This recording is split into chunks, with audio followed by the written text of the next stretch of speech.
Hey everybody, Max Rich here, and that is It's So Easy by Guns N' Roses. Well, it's at least part of it, right? And it's some of the main guitar riffs in the song.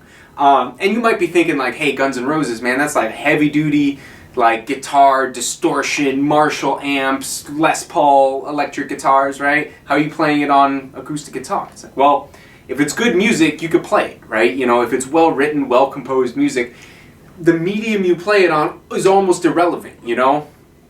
You hear people play Beatles songs on just acoustic guitar, and you're like, well, in the original there were strings, there was piano, there were two guitars, you know, but if it's good music, it can be taken out of its original context and put onto another instrument and still sound extremely effective, even if it's hard and heavy music like this is.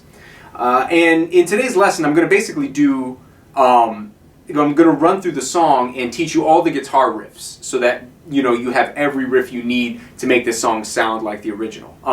We are doing it in standard tuning today because I like to do everything in standard tuning. It's easier for you, it's easier for me, and if you want to play along with the record, just tune your guitar down a half step and there you go. But for now, we're going to play everything in standard tuning, but on the same frets that you would if you were down a half step. So if you stay in standard tuning and play the riffs I'm going to teach you, they won't sound like the record, they'll be a half step higher than the record. So in order to play along with the record, you drop your guitar down a half step and play the exact same thing and you'll be fine.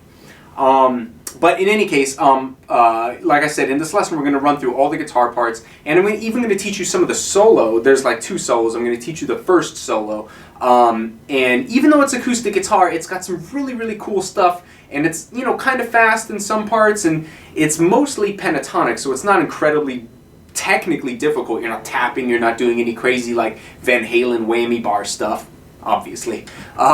But what you are going to do is you're going to see sort of how Slash thinks about playing through the pentatonic scale. And he's got some sort of rather like unorthodox ways of going through the pentatonic scale, which are really, really cool. So we'll cover that. We'll cover the guitar riffs. And basically by the end of it, you should have everything you need to play the song. So stick around.